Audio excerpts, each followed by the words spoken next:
Hello, guys. Welcome to this new edition of Mind Podcast. How are you guys doing? Welcome to a fascinating discussion. And together with me is our returning champion, analyst, co host of the India Rising podcast, political commentator, and mere jaisa cephalogist as well, because we love dabbling in numbers, not officially sanctioned cephalogist. We compare results, are each other's results, and then give each other shit when But more either accurate of than us. Yogendra Yadav, right? More accurate than. वो तो he's in a world of his own. What can we say about Mr. Yadav? But is Mohal Joshi, viewers, listeners of Mind Podcast will know Mohal, Mhm, and a fellow Gujarati as well, because we had to talk about Gujarat elections. Of course, we'll have a post-election show as well with Mohal, and mhm. maybe Jay will join us. We'll have a fascinating panel for that. But we have a great lineup today. So it's going to be two-part discussion. The first part is going to be the Gujarat Legislative Assembly, because they've announced it. We'll talk a little bit about Himachal as well, but primarily the focus will be on Gujarat. Himachal we'll talk about in a later episode. Um, and and then the second part will be the midterm elections that are happening in United States in 4 days. I think 5 days, 5 days from Yeah. today, or whenever you guys listen to it. Basically, it's on Tuesday, November the 8th, and Mr. Joe Biden is facing quite a crazy challenge from the Republican Party. So we'll talk a little bit about that. Without further ado, Mohal, welcome to Mind Podcast. Thanks, Adit, for inviting me again. Absolutely.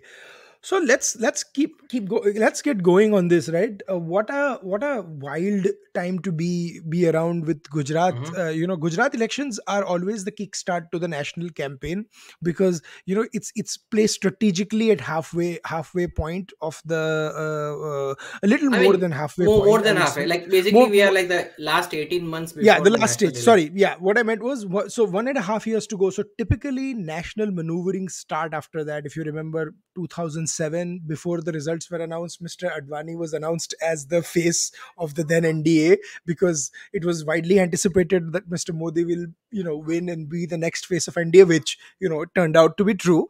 2012, I remember, after Gujarat elections were won, Narendra Modi gave his speech in Hindi and not Yeah, in yeah, English, exactly. A lot of and people and miss that it was like like a lot of people miss that it was a speech in Hindi, and it everybody was said, a "Oh, speech that." in Hindi, absolutely. And then he said, people were like, તમે દિલ્હી ક્યારે જવાના? And then he responded, હું કાલે 2 દિવસ માટે દિલ્હી જઈને પાછો આવી જઈશ, or something like that, which means I'll go to Delhi for a day or two and come back. Pardon for the slight Gujarati shift there. But let me share my screen and kind of just show a little bit about what to expect in the Gujarat elections, because it's a pretty wild sort of situation right now, right? And I'm opening up the Wikipedia page because it's just easier to show. uh, I don't, Mr. Bhupendra Patel is listed as the BJP leader, because obviously he's the incumbent chief minister. But are we going to see him as the chief minister from 2022 to 2027? I'm not so sure. If the BJP wins, which that's what it looks likely. But before we get into that, what do you think about the situations? What do you think about AAP, and what do you think about what to do? Just to recap first, the last time BJP won last 99 seats, and the Mhm. Congress won 77 seats. This is the closest the Congress has ever gotten, and yet there was an 8% vote share gap between, or 7.5% between the BJP and the Congress. What a lot of people forget is, yes, the Congress vote share went up 2.5%, but the BJP vote share also went up 1%. And the reason for this gap is primarily three reasons, and three reasons alone, which is called Ahmedabad, Vadodara, and Surat. Because the cities, you add Rajkot, Jamnagar, Bhavnagar, but you see these three. Basically, this is the cluster of Ahmedabad seats, Baroda, and then you have the Surat seats right here. And basically, that's what where BJP gets almost 30 out of like 40 odd seats or something, or maybe even more.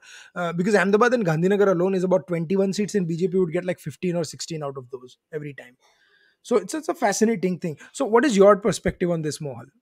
I think if you remember, like we had talked about Gujarat, like I think over a year ago in September 2021, when Bhupendra V. Patel was announced as the chief minister. And back then I had said like that I would say like AAP would make some kind of a dent in the Congress vote share. And I think since even through May of this year, I tweeted that I believe like app will hit double digits, like low double digits, like 10%. Now, primarily, this is going to come at the expense of Congress. I mean, we had the others, which was like, I mean, if you add the last time's percentages of 49 and 42, I'm just rounding them up. So you still have like the others at like probably, I guess, like 8% ish. So I guess they will be cannibalizing the others vote.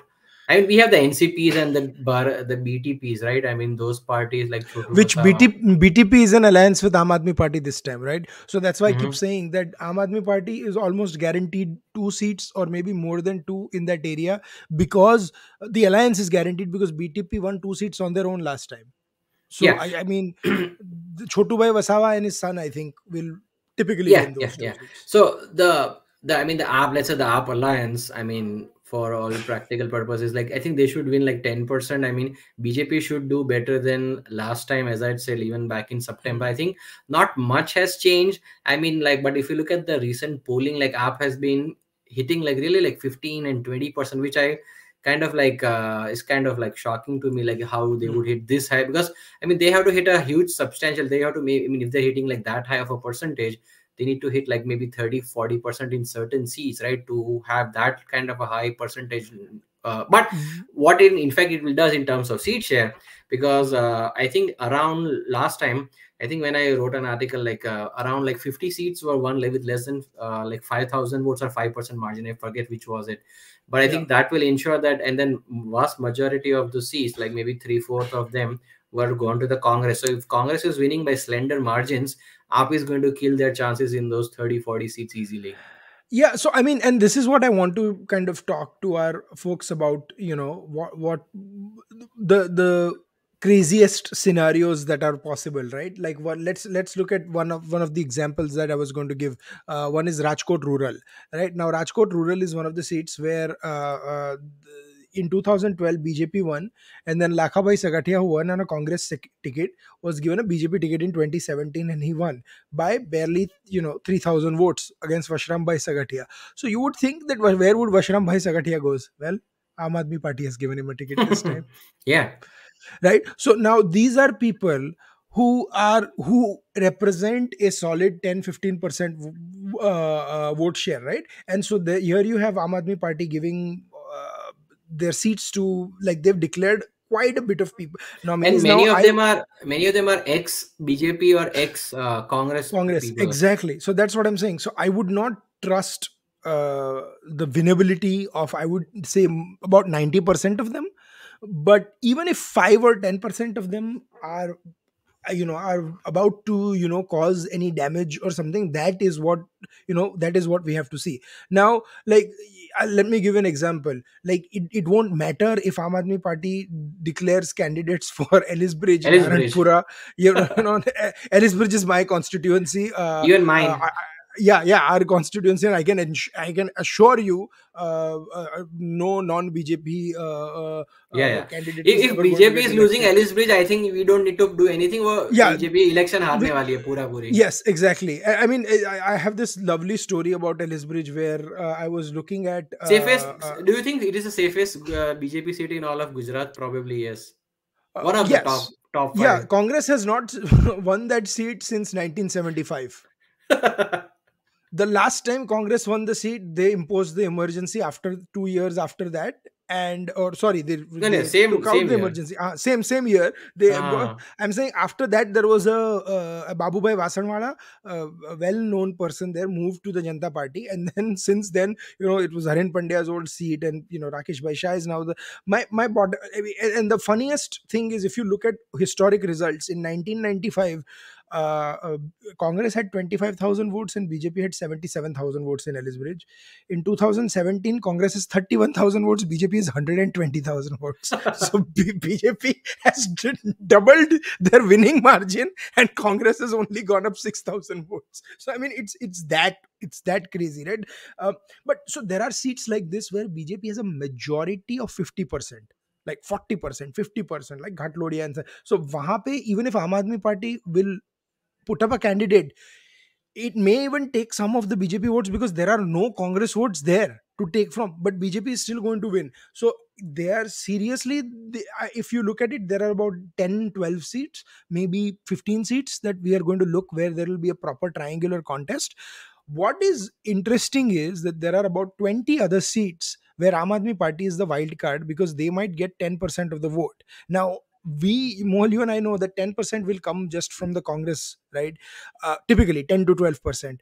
But from what I've seen, and I've talked to people on the ground, I've seen some surveys as well, it seems like the minute they cross 12% of the vote share, the votes start coming from the BJP. And that's the crucial, right? Will they go cross from 10, 12 to 20? Because then the BJP is coming down from 45 to like 40%, 38%, and then it gets very creative. No, I So think BJP should not go below 45. I think, I mean, I the agree with you. 49, yeah, like maybe like low 40s worst case. Mm, Congress is a real risk, right? I mean, because let's say they were at 41, 42, so we can easily project them below 40. Let's say they are in the mid 30s, like the mm, 38, mm, mm, 35%. The mm, problem is once they start going down a mm, lot, it mm, means that they are going to lose tremendous amount of seats. And that's why even like in last September's podcast, I kept saying BJP will do better than 2017, no doubt. Because I mean, even if you look at the local body elections, which are always a barometer of how it is, I think in 2018, where Rajasthan, MP, and Chhattisgarh BJP, and even the Gujarat 2017, the mm, preceding year, usually like local body elections happen. I think that's a very good barometer. And that time BJP didn't do well in Madhya Pradesh, Rajasthan, and mm, Gujarat. So that was a warning sign. This time, what has happened is that BJP did very well in the local body elections last year. There was like right out of the Delta wave, so people's anger mm, was quite a bit even against the government.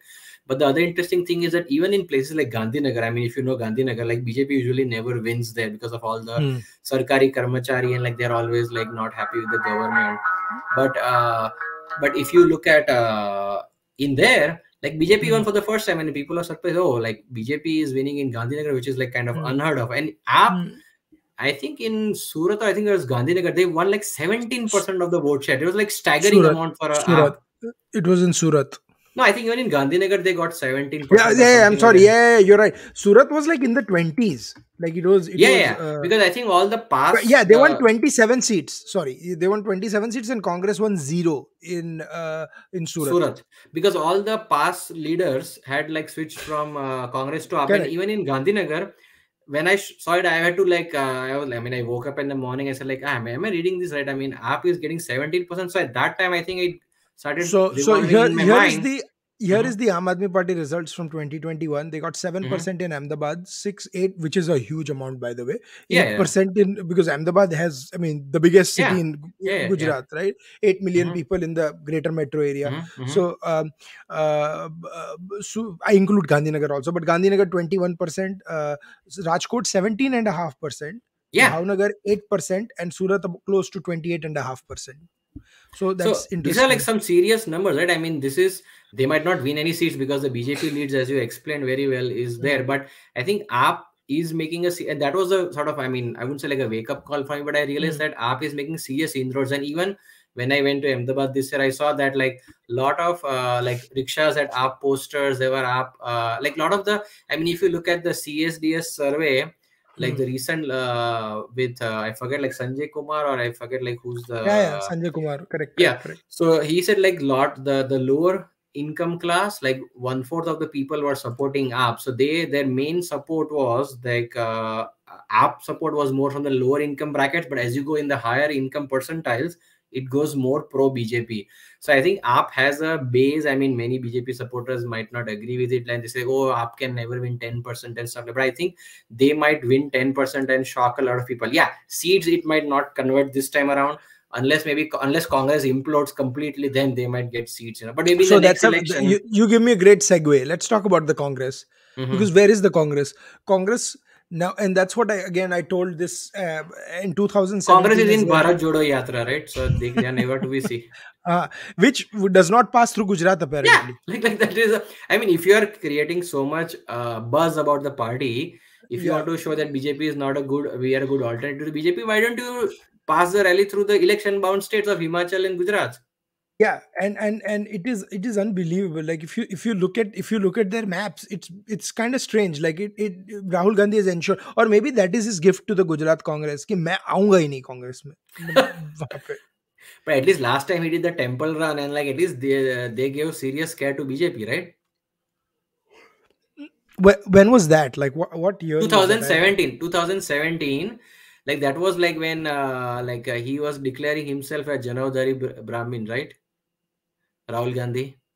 But yeah, so I thought it was before the election year or something like that. No, it was But you even may, before the Gujarat election of before the Gujarat. 2017. Okay, got Hmm. it. So no, because the yatra goes from like he stayed in Kerala for a long time, then stayed in Karnataka for a long time, then went in from Andhra, Telangana to Madhya Pradesh via Maharashtra, but just made sure he stays as far away from Gujarat as humanly possible. Uh, so Bharat Jodo Yatra, matlab, it's unbelievable. Like and now like, and if you look at the map, like it is so funny that it actually just like let me just share this map. This is like I think someone outrageously was funny. joking on Twitter that like he just spends 2 days in the most populous state of India, Uttar Pradesh, and he spends like 15 days in Kerala or something to that effect. Yeah, because I mean, basically he wants to preach to the choir, So Uh-huh. he's like, Yeah. kaha mere supporters zyada, I'll just go there and then make sure like he's right here in Uttar Pradesh, barely going. Gujarat to matlab for Rahul ji, it doesn't even. He goes for 3 stops in there, and look, Uttarakhand and Himachal, he's making sure he stays as far away as possible.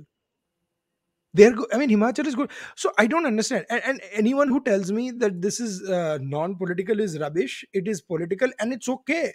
It You are in an election. Politicians will do politics, but if you run away from where a fight is happening, then that tells you nothing. Like, would people really blame Gujaratis for understanding for making the conclusion that Congress never takes them seriously? you know that because they just seem to be as far away from the fight as possible, and their ex-leader who was supposed to lead them got embroiled in a scandal a few months ago, and so he's nowhere to be seen. Typically, usually it's the four sons of ex-ministers and CMs that would just the presidency would just rotate between Yeah, Bharat Singh round Solanki, robinly. Siddharth Patel. You have Once upon a time, Shankar Ha, Sivagela, Shankar Singh Waghela, he was the X Factor, right? But there was Tushar Chaudhary, Amarjit Chaudhary's son, and then you had Solanki. yeah. So old leaders, Arjun Modhwadia and stuff like that. It was just basically just rotate between them, and no fresh face. Ek Paresh Dhanani tha, who in 2017 gave a serious fright to the BJP. He's probably only going to be in his restricted to the Amreli district. So that's what it is. But so tell me a little more about. So is the B and there has to be some credit given to the BJP that after 28 years of anti-incumbency, 28 years, it's unbelievable that we are talking about like what a big margin this will be. And up and whatever it may be, ultimately Congress has been a horrendously ineffectual opposition, and last election the Gujaratis actually came very close to actually giving like Congress को बोल दिया कि they still kept them at bay, और BJP को थोड़ा डरा भी दिया कि we want a little bit more, and faces were replaced, changes were made. So I think Mr. Modi did listen to the Gujaratis, but Congress didn't, and they are languishing at 20-25% probably. I think in 5 years, if they go at the same pace, I mean, you could Hmm. have like a situation like in Punjab where the AAP is a primary opposition to the BJP. I mean, you could just have it completely replaced. I mean, let's say if I Hmm. mean AAP might be the bigger party opposing BJP in like Hmm. 5 years from today versus Congress might be finished, at the rate they are Absolutely. going. But this I one thing I want to go, and we'll wrap up our Gujarat discussion in 5-10 minutes or so. So Gujarat is an interesting state because you will vote in two phases, right? So the last time there were, I think it was Saurashtra voted in first phase or something, and you had the Kutch Saurashtra region and so forth. They haven't announced how the phases will be split this time, right? So it was basically south and south and west Gujarat voted together, and then north and east Gujarat voted, north, central, and east. Mm-hmm, and mm-hmm.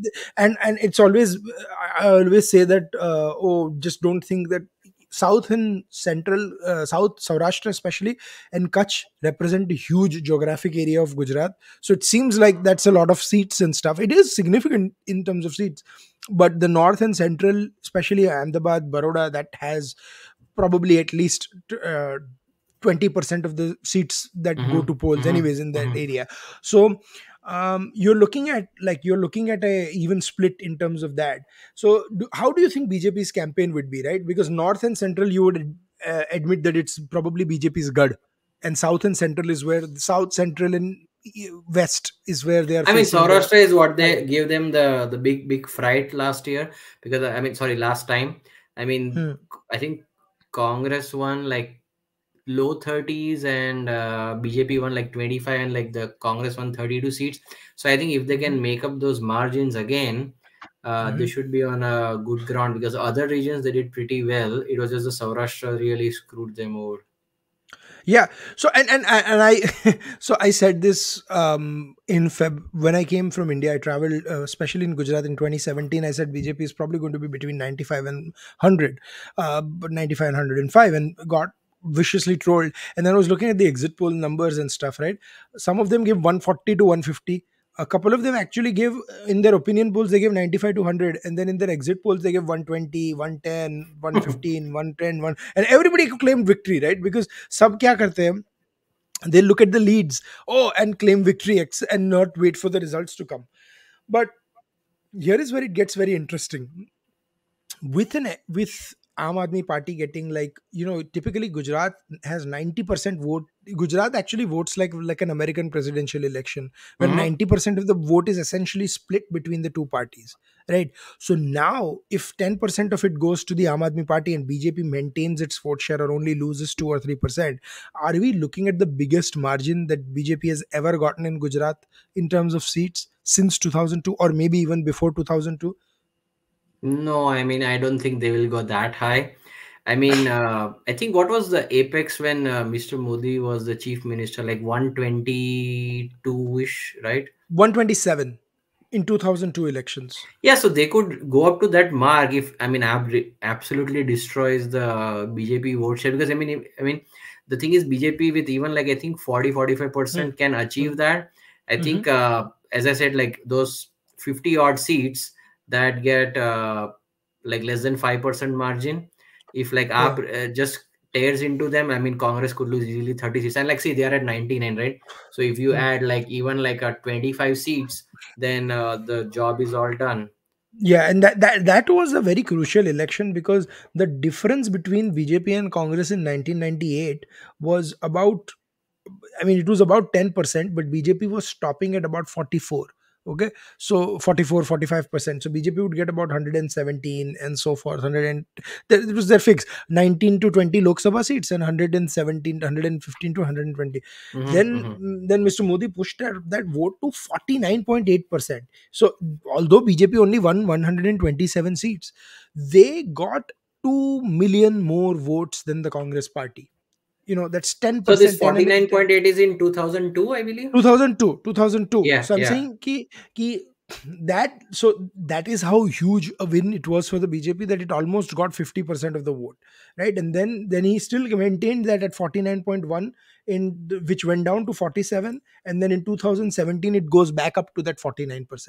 So it is unbelievable that from 2002 to this point, m- the minimum vote share of BJP has been 47%. The maximum has been 49.8 or 50%.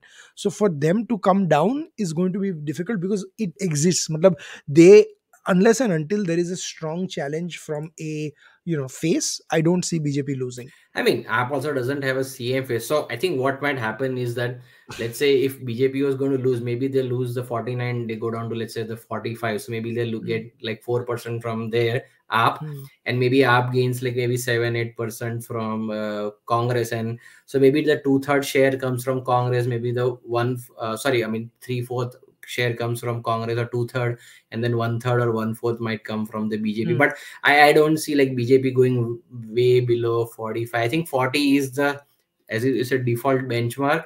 I don't think they will even go anywhere near. Maybe 45 to 49 is realistic. Congress might That's be, let's say, 35 to 30, maybe low mid 30s to low 30s, and then Acha, AAP might be 10 to 15%. there is one interesting thing. AIMIM won a few wards in Ahmedabad, in 2021 in the local elections, and now they've declared, I think, at least two candidates for now, maybe five, I think, overall. And they, the first two were, one was from Bapunagar and the other was from Limbayat, which is in Surat. So we got to see, who they get their votes from also, and how this will I mean, attend. it's going to And then benefit BJP because like all the anti BJP votes are now going to get split up massively. I don't know. I really don't know. I don't know. So it's going to be very interesting. Limbayat has a Sangeeta Patil is the MLA from there. So we'll have to see what's going on. But moving on from Gujarat. But right now, before we move on, I think we are giving One the last first. question. So, do you think Yeah. like the lack of an CM face for AAP is going to hurt them, or because projecting Kejriwal might not like resonate with the Gujarat voters? uh, I don't think. I mean, see, without a face, Gujarat will want a face, but I don't know if Bhupendra Patel is that dynamic face who can take on the Aam Aadmi Party, right? Vijay Bhai, with all his flaws, was at least that thing. And this is nothing against Bhupendra Bhai, but he's just a very laid back, calm sort of thing. So I don't think face will be made an issue, because then the questions will come towards the BJP. Hey, is Bhupendra Patel the face going to be? And BJP doesn't want it. So unless and until they put a rabbit out of the hat, and we see some people coming back or something, who knows what might happen. So interesting times ahead in Gujarat, but right now I think we can comfortably say BJP is significantly in front, and only an absolute electoral unpredictable miracle will prevent them from coming back to power for another time. I mean, I think they're going to come romp back to power. The whole Yeah, debate yeah, is who will be the opposition, right? Will it be Congress or will it be Aam Aadmi Party? Right now, even that seems to be up in arms. So, yeah. um, so moving from Gujarat to America, or as my Gujaratis will say, moving from resident Gujaratis to non-resident Gujaratis. We in take off our Gujarati hat and we put on an NRI hat, Yes, right? yeah, I do have a Houston shirt on, so yeah. I will. So here is the interesting part, right? I'm leaning 5 at 5:38. I don't think he's learned his lesson and not making Oh forecasts no, right now. He's, I he's mean, just jokes apart. a well glorified aggregator. That's it, and Yeah, he aggregates absolutely. garbage also in there. So the output is going to be garbage. If you input garbage, output garbage. So having Mohal having given his usual disclaimer, we'll go to this. This is very interesting. So I don't think it's a dead heat for the Senate at all. No, no, no. And here is why we view this with the thing. This was exactly a month ago, okay?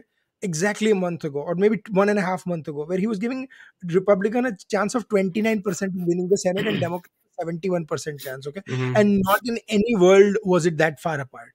But I think maybe he doesn't want to piss off his friends in the media. I have no idea, but look at how far it's jumped, right? It's gone 55-45. And for the people who may not aware, so Senate in US is the upper house, where it's elected uh, every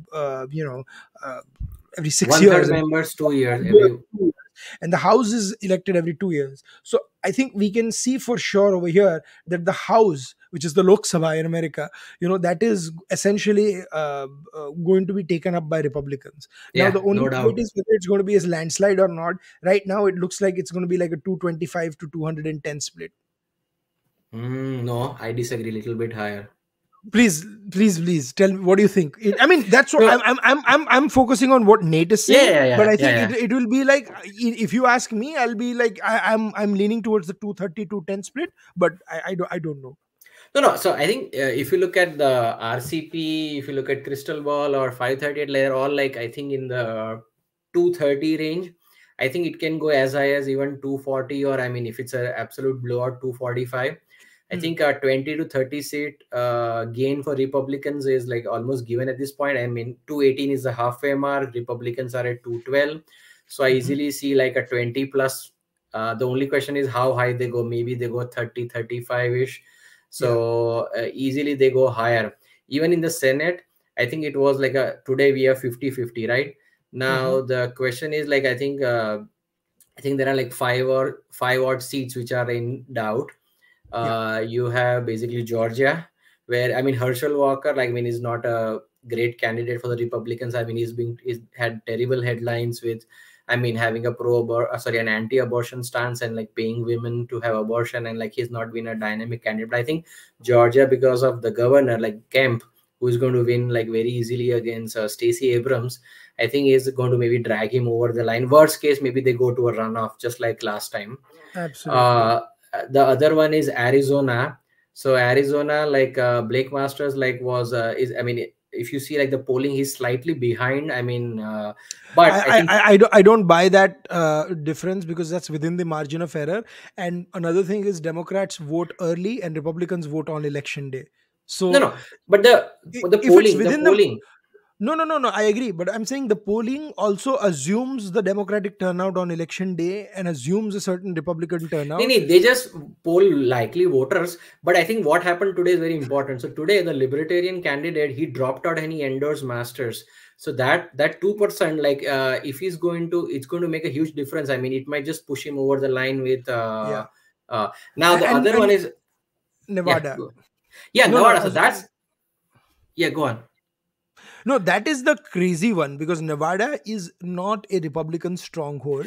Yeah, Uh, but I think I was writing this. So Nevada is one which has slightly trended towards the Democrat side. I'm sorry, the Republican side on the Democrat. It was once a strong. I think the influx of a lot of Latinos and stuff has changed stuff. I think hmm, this might be the year Nevada. So I think I have two stuff like which many people might be sleeping on. Oregon governor is going to go Republican, and Nevada Senate is going to go absolutely. Republican. So I those are agree the with like, both of them. I mean, don't sleep on those two races. I think so. Nevada, I think finally, after like so many fields, I think they get within couple of percent, but the Republicans never go get over the hill. So they, I think Nevada goes Republican, and Oregon, not the Senate, the governor's race goes Republican. And then for to round off the other state, like Pennsylvania, see that was a very interesting state. So like Mehmet Oz, he didn't like campaign well. I mean, he was also considered an outsider. He was trying to like, I think the term is called carpet bagging. If I don't remember it Hmm. clearly, I think it's like an outsider trying to become a resident just to win the election there. But He I think what apparently changed. moved into his mother-in-law's house or something. I mean, Yeah, that's yeah, what yeah, they yeah. showed. I think Hmm. he lived in Vermont or somewhere in the Hmm. northeast. But what changed was the so his rival John Fetterman. I mean, he was well ahead in the polling, and what ended up happening was that he had a stroke. I mean, and then he was sidelined for a very long time. And if you look at the debate performances, he's done terrible. He cannot uh, properly form a whole sentence or an argument together. I mean, he should have, in all seriousness, he should have stepped aside. But I mean, he stayed in the race, and now after the debate performance, I mean, I don't know if you looked at those videos, Adit, like he was doing so terrible, and I think he just crashed the hopes of, I think that practically ended like the Democrats' hopes Yeah, of yeah, absolutely, holding the absolutely. Senate. It was quite terrible. So And earlier then in if the, yeah, go ahead. no, no. So before we get into specific races, I want to talk about a couple of others, right? Mhm. And one of them is Georgia, as you said. Florida is a completely Republican. I mean, you told me long back that Florida is now a purple state officially. And Red, purplely red. Red, okay. And Marco Rubio is leading by 9 percentage points. I mean, it's Yeah, unbelievable. It's and then don't even look at Ohio is, governor; it will be higher. If you look at governor of oh, I DeSantis, mean, it will be even yes, higher. DeSantis, and we're coming to the governor forecast and stuff. Another shocker for the Democrats is Wisconsin. Wisconsin is Yeah. a Democratic leaning state, but now they're winning for by 5% I won't call it points. Democrat. It's like a purple state, but yeah, the thing was that Ron Johnson was in serious trouble. I mean, there were rumors that he might even retire because he might not even win. But I think he Hmm. clawed back a lot of ground, and then obviously the national environment is and against the and Democrats. another interesting thing to watch out is New Hampshire. Okay, now Oh yeah, Maggie Hassan is typically going to win, but she's within 3%, and New Hampshire has very low margins where yeah, swings happen. And for people 500 who, votes. yeah, and for people who may forget, a certain President George W. Bush picked up New Hampshire, and that is how he won the election. Yeah, Yes, yeah. we know it was Florida and stuff, but New Hampshire had four electoral votes. That was a guaranteed for Al Gore. All he had to do was get his president at that time, who he did not campaign much with, or his first lady, who eventually became a senator from New York, right? Either will, but we go into history and stuff. But ultimately, But I there think was Maggie Hassan, I mean, I know like even today, I think they are tied in the polling. I just saw the polling today. But I think because of the incumbency bias, I think maybe she gets that 2% proverbial bump and maybe they might just save New Hampshire. But yeah, I wouldn't be surprised if it goes Republican. But no. I think If there is a if there is a red wave on Tuesday, oh, I think red wave तो I think होने वाला है. The thing is, it's a no, red no, no, no. tsunami or red ripple. Red ripple. That's what I'm saying. So if Ah, it's a red tsunami like it was in 2014, where Republicans went just ballistic in the Senate, then you're going to see pickups like where people are New not even saying Hampshire, New New Hampshire. Hampshire is, and I want to share this thing with so this is why New Hampshire is critical, right? Because New Hampshire also goes for governor, and I think it's John Sununu. Sunu, he's very John Sununu. popular. No, sorry, I'm sorry, Chris, Chris Chris Sununu. Sunu, yeah. Chris Sununu is very popular. He's winning the gubernatorial race by 18 points on a Republican Yeah, ticket. so 18. actually, before like so when Biden was elected, I think like when Mitch McConnell was scouting for good candidates to run for the next Senate elections to flip the Senate, I think they were all actively courting Sunu. But I think Sunu realized that because of like, I mean, if he was not voting, because he like New Hampshire is kind of a swing state, right? So Hmm. if he cannot take a pro time and he didn't want to be attacked by Trump like day in and day out. So he said like, I don't want to deal with the headache. I rather stay in the state. And then people were sad that okay, this means that Republicans are losing a pickup. But now the national environment has changed so much Hmm. that even like a non-Sunu candidate is on the precipice of possibly flipping New Hampshire, which might be like a, I mean, imagine like Oregon, I mean, Nevada and New Hampshire, that must be a red tsunami. But I think I still am not too convinced about New Hampshire. So Maybe she might just squeak it out by the smallest of margins. and then here Arizona and Pennsylvania flip. So Pennsylvania becomes a solid Democrat where he's winning by 9%, but Arizona becomes like a reasonably solid Republican for governor, right? Yeah, yeah, And yeah. then Oh, Lake is similarly, winning. That I can tell you, like Kerry Lake will win for sure. But Masters, like he was the troublesome candidate. I mean, he was not polling well and stuff. So, but this is the big one, Oregon, the liberal oh yeah, citadel, Oregon. Can you tell us why this is happening? I think like it's just like the national environment is too polarized, and also like I mean, Oregon also had a lot of the protest in 2020, and Hmm. then like the defund the police movement and rising crime and violence, and I think many people like have voted Democrat all their lives, but like they are just like kind of fed up and they just like want to get some normalcy in their lives. I think that might be one of the No, but I reasons. want I to mean, ask you something, Mohal, mhm. right? Because ultimately it's because there is a split between Tina Kotek and Betsy Johnson, who was there. So is the left and far left now fighting, right? Within the Democrat Party? Because the left is saying that we don't want the uber woke stuff that the far left is talking about. And we saw plenty of that in Oregon and Washington, right? Where that is happening. So ultimately, then a Republican candidate is winning. Look at Nevada. Again, a Republican is, Republican is pretty likely they're going to be the governor of Nevada. Look at Mhm. Wisconsin. Again, the Republicans is going to be. So this is a red wave. I mean, if you Yeah, yeah, look at yeah, the governor, yeah. the Republicans are going to at least pick up three or four more states at this, I think, likely. Yeah, I So mean, what do you think? even the Senate, I think I can comfortably project like 53-47 kind of thing. If it's New Hampshire also falls, then it's like 54-46. So I think it's all dependent on those. I mean, the funny thing is that Georgia and Hmm. I mean, maybe a month or two ago, I thought that maybe Georgia and Pennsylvania, because of Oz and Herschel Walker, they were not two good candidates and they might just sink the Republican chances. But now the anti-incumbency is so strong that they might be carried over. And also remember in um, Georgia, like the governor is very not powerful. I mean, sorry, popular. So he Hmm. might drag. Same in like Kerry Lake in Arizona, she might drag Masters over the line because like she's popular. And also remember in 2020, one of the reasons Trump lost was like he just angered a lot of the just John McCain Republicans, right? I mean, I Hmm. think if he didn't pick up a fight. I mean, I know Trump just loved to pick up a fight with anybody and everybody. I think if he didn't pick up a fight, maybe he might have even won Arizona for all you know. Hmm. But I have to ask you this, Mohal. In conclusion, where does this leave Mr. Joe Biden? See, like midterms, I never draw conclusions from there. Obviously, like Hmm. the economy and the inflation are the number one and number two issues on everybody's Mhm. mind. I think you never know with, I mean, the crazy decade that 2020 has been, you never know what will be in 2 years. I mean, obviously there are the age issues which always prop up with Joe Biden, but with any many other presidents, I mean, you look at Trump. Hmm. He didn't do that bad in 2020. Obviously, he lost the election. Obama, he Hmm. got a Hmm. shellacking in 2010, right? They lost 63 seats, which is like unheard of. He came Hmm. back in 2012. Like, I mean, George Bush is a different because, I mean, there was 9/11 after that, but like Bush, Hmm. sorry, not Bush, I mean, Clinton. So it's always dangerous to predict what happens up in the future. But I think it's mostly the economy and the inflation, I think, will dictate how they do in 2024. I think it's a long time, so let's see how the dust settles from this.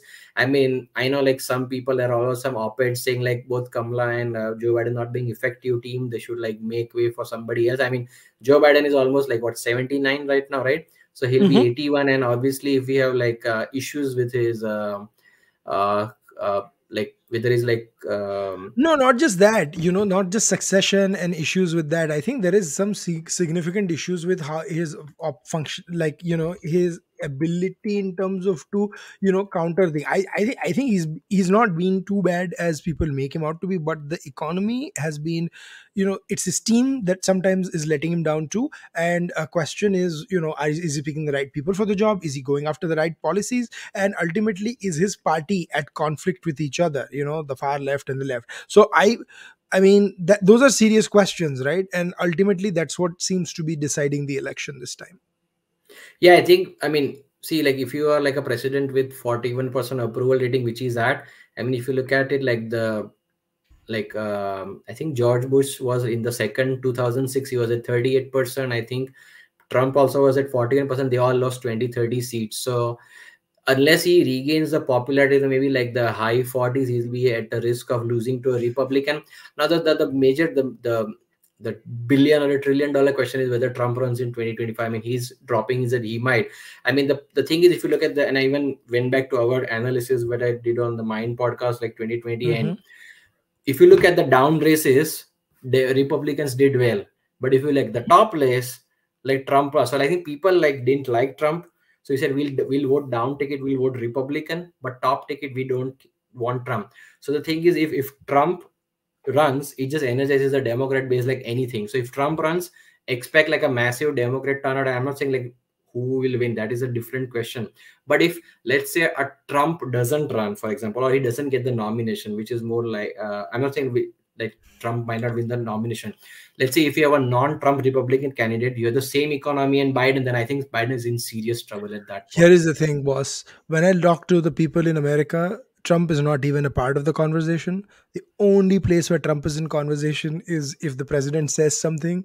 CNN tries to do special counsel if Trump runs in 2024 type of headlines and stuff.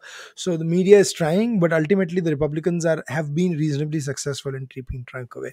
Yeah. So I think whether Trump runs, I think the biggest vote getter on Democrat side is not any Democrat, it's Trump because they Hmm. just like they don't like him. So if Trump doesn't manage to stay on the sidelines, Hmm. and like if there's some other candidate, I think Biden is in serious trouble because like the glue that held the various wings of the Democrat Party Hmm. was Trump, Hmm. anti-Trumpism, you know. So that's Yeah, absolutely.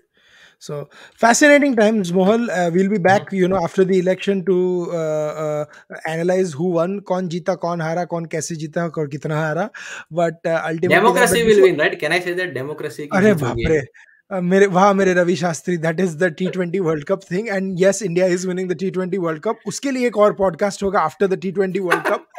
I don't want to mesh this, but yes, I had to make that So shout out. be careful. People will troll you that Adit ने बोला था India नहीं जीता. If in case India doesn't win, they are going to come अरे and यार, troll you. मैं 2 महीने से बोल रहा हूँ. So the ones who have told me have started to they were saying the same thing about India not winning the semi getting to the semi-final, कि तुमने बोला है तो नहीं होगा, अब तो हो गया तो मतलब मुझे पैसे दो मेरे. You know what I'm saying? But Jokes apart, I think, Mohal, any recommendations that you have for our listeners today? Yeah, so since we're talking about cricket, I have like this fantastic interview of Harsha Bogle with, I believe like the what was the podcast name, the great cricketer The or great no? cricketer, yes, the two Yeah, Australian guys, yeah, it was like Sam, awesome. Ian Higgins and Sam Perry, Yeah, brilliant, yeah, outstanding. brilliant one. Yeah. Yeah, you do watch it. I think Harsha is a fabulous storyteller. Harsha's timeline is the way he, when T20 World Cup happens, Pakistani journalists are on their conspiracy theory spree. So the way Harsha beautifully answered a question is worth looking at. But I think my recommendation this week would be similar. I mean, I would go towards cricket as well, because amidst all these severe things that we are discussing, cricket provides a good relief. So watch the games, watch the Zimbabwe highlights over Pakistan, watch the Ireland highlights over England, watch the Namibia highlights over Sri Lanka. Encourage the minority, teams, the minor counties. Encourage the teams, associate nations, so to speak, and see what they come. But I'll tell you this. I'll end with this last recommendation. Harsha Bhogle did another podcast, I think, which was I think it was a longer podcast than this as well, and or maybe about it was about the same time. It is brilliant. It was, I think, one he did it with Gaurav Kapoor 2 years ago on 22 yarns, and then I think one he did it with Australians or something like that. So do watch it, and I think India needs more storytellers, guy. Mohal, don't you think so? Yeah, I think yeah, we yeah, yeah, can't just do with one Harsha. So maybe yeah. maybe we'll have those soon. But And till then, one more yeah, recommendation. please, please. If you guys haven't followed, please follow the fake Pakistani Mr. Bean story. Yes, I did a podcast with Kushal on that. It is Yeah, I saw that. unbelievable. It is unbelievable. The Pakistani sent a fake Mr. Bean to Zimbabwe, and there's this one Zimbabwe guy who said, "If iska badla hum lenge." Essentially, he And even said the in very English. president tweeted, right? The Yeah, yeah, president yeah. of So no. But Zimbabwe. the real thing is, he tweeted saying, "For sending the fake Mr. Bean, we're going to make sure we beat you." And no one took him seriously because no one thought Zimbabwe would beat Pakistan, but they did, and so he was taken seriously. And then people looked it up, and the president of Zimbabwe talked about it, and the president of Pakistan quote tweeted it. So I mean, days like these, I absolutely love Twitter. Yeah, I mean, when I saw the story even before the game, I was like, "What is this story?" And then I was digging. I said, like, and I brushed it off. I mean, they're never going to beat. But like when I think it became viral after they beat them, and it's like a crazy story in today's media age. How did they not recognize this is not the real Mr. Rowan Atkinson? Absolutely. I don't know how they did, but it was hilarious. But guys, we went a little bit over time. We'll be back with more next week. But till then, it's goodbye from Adit and Mohal. Thank you for joining in, and please write to us with recommendations as well. Till then, Yeah. take care. Thanks, Adit.